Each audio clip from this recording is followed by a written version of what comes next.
날씨 진짜 너무 좋다. 언니, 이렇게 좋은 날씨에 캠퍼스 걸으니까 진짜 좋다. 아, 이런 게 캠퍼스 라이프인가?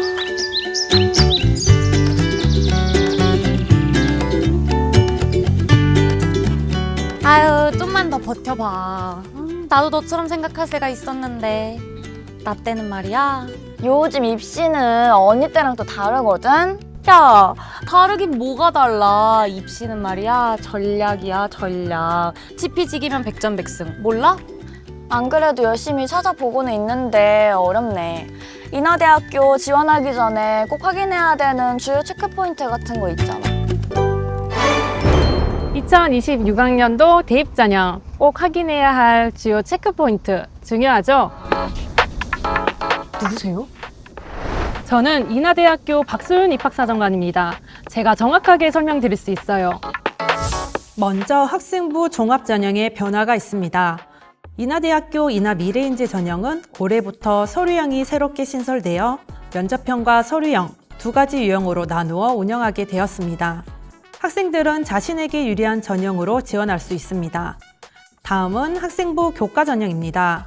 전년 대비 모집 인원이 조금 줄었지만 줄어든 만큼 학생부 종합 전형에서 선발 인원이 확대되었습니다.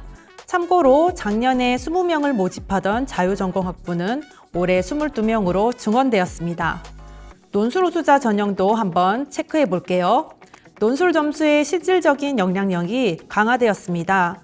교과 성적 3등급에서 6등급까지의 반영 점수 차이가 크게 나지 않기 때문에 논술을 잘 준비한 학생이라면 긍정적인 기회가 될 수 있습니다. 정시 전형에도 중요 포인트가 있습니다. 프론티어 창의대학 융합학부는 작년과 마찬가지로 두 가지 수능 반영 방식 중 유리한 방식이 자동으로 적용됩니다. 또한 모집 단위 계열에 따라 탐구 영역 가산점도 부여합니다. 오, 들어보니까 너 같은 수험생들한테는 작년보다 더 유리해진 것 같은데? 그러게. 이번에 몇 명이나 뽑으려나? 전형별로 좀 다르겠지?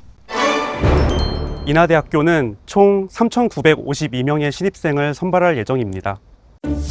이 중 수시 모집이 66.1%로 2,613명, 정시 모집이 1,339명으로 33.8% 선발할 계획입니다.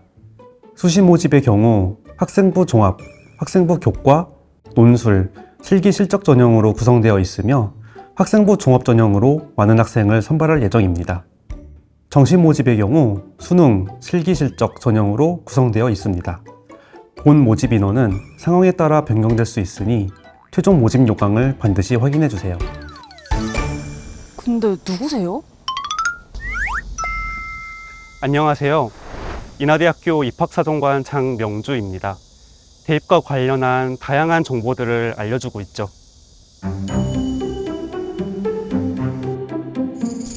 들어갈까?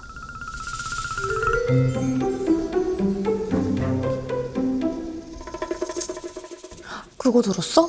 올해 인하대학교 수시 전형에서 많은 게 달라졌다 하더라고. 나도 들었는데 얼핏 듣기로는 네, 맞아요. 올해 인하대학교 수시 전형은 많은 것들이 달라져요. 수시 전형 첫 번째, 학생부 종합 전형부터 알아보도록 하겠습니다. 올해 인하미래인재 전형은 작년에 비해 큰 변화가 있어요. 바로 서류형 전형이 신설되었다는 점입니다. 올해 인하미래인재 전형은 면접형과 서류형이 이원화 운영할 예정입니다. 면접형의 경우 면접을 통해 진로 분야에서 계속 성장할 준비가 된 학생이, 서류형의 경우 서류를 통해 대학에 가서도 열심히 공부할 준비가 된 학생임을 보여줄 수 있는 학생이 지원을 고려해 보시면 좋을 것 같아요. 세부적으로 보시면 인하미래인재 면접형은 단계별 전형으로 구성되어 1단계에서 서류 종합평가 100%로 3.5배수 내외의 학생을 선발, 2단계에서 1단계 성적 70%와 면접 30%로 총 943명을 선발합니다. 평가 비율을 보시면 기초학업 역량 30%, 진로탐구 역량 50%, 공동체 역량 20%로 진로탐구 역량이 50%인 만큼 진로 관심과 탐구 역량이 중요한 전형입니다. 반대로 인하미래인재 서류형의 경우 서류 종합평가 100%로 선발하는 전형으로 총 243명을 선발합니다. 평가 비율을 보시면 기초학업 역량 50%, 진로탐구 역량 30%, 공동체 역량 20%로 기초학업 역량이 50%인 만큼 학업 능력 및 학습 태도가 중요한 전형입니다. 정리해보면 면접의 유무와 평가 비율에서의 차이가 있다고 말씀드릴 수 있습니다. 마지막으로 두 전형 모두 종합전형으로 수능 최저 학력 기준이 적용되지 않는다는 점도 기억해주세요. 학생부 종합전형 평가 항목 궁금하시죠? 인하대학교는 학교생활기록부 기반의 서류 종합평가로 진행되며 기초학업 역량, 진로탐구 역량, 공동체 역량의 세 가지 평가 항목이 있습니다. 기초학업 역량의 경우 대학 수학을 위한 기초적인 학업 능력 및 학습 태도를, 진로탐구 역량의 경우 진로 개발을 위한 관심 및 탐구 활동을, 공동체 역량의 경우 학교 생활을 통해 드러나는 공동체 내에서의 가치관과 태도를 평가하게 됩니다. 학생부 종합전형 서류평가와 관련된 자세한 안내 영상이 추후 공개될 예정이니 참고해주세요. 이나 미래인재 전형 면접형의 경우 서류평가가 끝나고 나면 면접평가가 진행되겠죠? 면접평가의 경우 평가 공정성을 위해 수험번호, 소속 고교, 성명, 서류평가 결과를 블라인드 처리하여 진행되며 학교생활 기록부를 바탕으로 기초학업 역량, 진로탐구 역량, 의사소통 역량을 평가받게 돼요. 면접은 면접자 1명과 면접관 2명으로 구성된 개별 면접이고요. 면접 시간은 8분에서 10분 내외로 제출 서류 기반의 확인 면접으로 진행됩니다. 확인 면접의 형태로 진행되는 만큼 학교생활 기록부에 기록된 내용들에 대해 잘 알고 있는 학생이라면 좋은 점수를 받을 수 있을 것으로 생각됩니다. 다만 의예과 면접의 경우 약간의 차이가 있습니다. 제출 서류 기반의 확인 면접이라는 점은 동일하지만 의예과 지원자는 2개의 면접실에서 각 7분에서 8분 정도, 총 15분 내외의 면접으로 진행되며 각 면접실별 2인의 면접위원에게 평가받게 됩니다. 1면접실에서는 기초학업 역량 및 진로탐구 역량을, 2면접실에서는 진로탐구 역량 및 의사소통 역량을 평가하게 됩니다. 매년 인하대학교 입학처 홈페이지를 통해 공개되는 면접평가 안내 영상을 보시면 면접 준비에 많은 도움을 받을 수 있을 테니 참고해주세요. 2025학년도 인하 미래인재 면접형 배수별 입시 결과를 보면 최종 등록자의 2배수, 3.5배수의 수험생이 총 50% 이상 최종 등록한 결과를 보실 수 있어요. 그러니 면접 준비를 소홀하게 하면 안 되겠죠? 완전 꿀팁이잖아. 진짜 끝까지 해봐야겠다. 이나미래인지 전형은 어느 정도 정리가 된 것 같아. 오, 다행이네. 아까 수시 전형에 다른 전형도 있다 그랬던 것 같은데? 학생부 교과 전형이랬나? 맞아요. 수시 전형의 두 번째 전형, 바로 학생부 교과 전형입니다. 학생부 교과 전형은 교과 성적 100%로 학생을 선발하는 전형으로 소속 고등학교장의 추천을 받아야 지원이 가능한 전형이에요. 추천 인원 제한이 없기 때문에 추천을 받을 수 있다면 누구든지 지원이 가능해요. 교과 성적은 국어, 수학, 영어를 공통으로 인문계열 학과 지원자는 한국사를 포함한 사회 과목을, 자연계열 학과 지원자는 과학 과목을 반영하고요.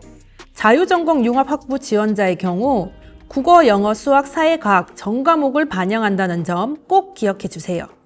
추가적으로 진로 선택 과목 상위 3개 과목을 반영하게 되며 A등급은 1등급, B등급은 2등급, C등급은 4등급으로 반영하고 있어요. 단 과목별 학년별 가중치는 없으니 참고해 주세요. 학생부 교과 전형은 수능 최저 학력 기준이 적용돼요. 자연계열 모집 단위는 국어, 수학, 영어, 탐구 한 과목까지 총 4개 과목 중 2개 합 5등급 이내, 인문계열 모집 단위 및 자유전공 융합학부는 2개 합 6등급 이내로 수능 최저 학력 기준이 적용됩니다. 그리고 의예과의 경우는 올해 수능 최저 학력 기준이 완화되었는데요. 국어, 수학, 영어, 과학, 탐구 2과목 평균 중 3개 영역 합 4등급 이내여야 수능 최저 학력 기준을 충족할 수 있어요. 단 과학 탐구의 경우 2개 과목 평균 시 소수점 절사를 적용하게 됩니다. 단 수험생은 계열 상관없이 해당 수능 반영 영역 및 영역 내 응시 과목을 필수로 응시해야 한다는 점 기억해 주세요. 수능 최저학력 걱정되긴 하는데. 수능 최저학력 기준 충족률의 경우 매년 50% 이상을 충족하고 수능 최저학력 기준 충족률과 충원률을 고려한 실질 경쟁률은 4.7대 1 정도로 나타납니다. 그러니까 학생부 교과 전형은 실질적으로 수능 최저학력 기준 충족의 영향이 매우 높은 전형이라고 볼 수 있습니다. 수능 최저학력 기준을 꼭 확인해 주세요. 이번에는 논술 우수자 전형에 대해 알아보겠습니다. 논술 우수자 전형은 논술 성적 70%와 학생부 교과 30%를 일괄 합산하여 선발하는 전형으로 교과 성적은 앞서 말씀드렸던 학생부 교과 전형과 반영 방법이 동일합니다. 논술 우수자 전형은 수능 최저 학력 기준이 적용되지 않지만 의예과 지원자의 경우에만 수능 최저 학력 기준을 적용하고 있으니 참고해 주세요. 근데 들어보니까 논술 우수자 전형은 교과 성적 반영 비율이 높은 것 같은데? 인하대학교 논술 우수자 전형의 경우 학생부 교과 성적이 반영되는데요. 교과 성적의 30%가 반영된다고 하니 내신 반영 비율이 높은 전형으로 착각할 수도 있을 것 같아요. 하지만 보통 많이 지원하고 있는 수험생의 교과 성적대인 3, 4등급과 5, 6등급의 차이가 단 2점 차이밖에 나지 않아요. 즉, 논술 성적이 중요하며 합격 당락을 결정하는 요소라고 할 수 있어요. 또한 경쟁률 자체가 상당히 높지만 결시율이 높은 전형이기 때문에 실질 경쟁률은 생각보다 높지 않습니다. 추가로 인하대학교는 고등학교 교육과정에 충실하여 시험 문제를 출제해요. 자연계열은 수리 논술로 수학교과 중심으로 시험 문제가 출제되고요. 인문계열은 언어 논술로 국어와 사회교과 중심으로 시험 문제가 출제됩니다. 또한 인하대학교 논술고사의 경우 수능 이후에 진행이 됩니다. 수능 시험 본 후에 논술 시험을 치르니 충실히 준비하면 좋은 결과가 있겠죠. 인하대학교 입학처 홈페이지에서 공개하는 7월 논술 모의고사를 꼭 풀어보시면 도움이 되실 겁니다. 아참! 인하대학교는 입학처 홈페이지를 통해 다양한 자료와 정보를 제공하고 있어요. 논술 모의고사, 논술 동영상, 논술 가이드북 등 이 자료들을 적극적으로 이용하시면 논술 전형을 준비하는 데 많은 도움이 되실 거예요. 언니, 이제 완전 깔끔하게 정리된 것 같아. 그래? 그럼 우리 밥 먹으러 갈까? 아니, 아직 정시 전형이 남아있어요. 정시 전형은 수능 일반 전형으로 올해 총 1181명을 선발하는 전형입니다. 수능 성적 100%로 수능 성적이 상당히 중요한 전형이죠. 올해 눈여겨보시면 좋을 사항은 전년도와 동일하게 자유전공 융합학부 및 단과대학 융합학부로 많은 학생들을 선발하여 수험생의 전공 탐색 및 전공 선택권이 강화되었다는 점이에요. 학과별 군배치는 화면과 같으며 추후 공지될 정시 모집 요강을 참고해 주시길 바랍니다. 근데 정시는 수능 반영 비율이 제일 중요할 것 같은데. 수능 반영 비율은 제가 알려줄게요. 인문계열 개별 모집 단위의 경우 국어 35%, 수학 25%, 영어 15%, 탐구 25%를 반영하며 인문계열인 만큼 국어 과목의 반영 비율이 높습니다. 자연계열 개별 모집 단위의 경우에는 국어 25%, 수학 35%, 영어 10%, 탐구 30%로 수학 과목의 반영 비율이 높습니다. 영어의 경우 1에서 4등급까지의 점수차가 크지 않기 때문에 수험생 부담이 적다는 점도 참고하시면 도움이 될 것 같아요.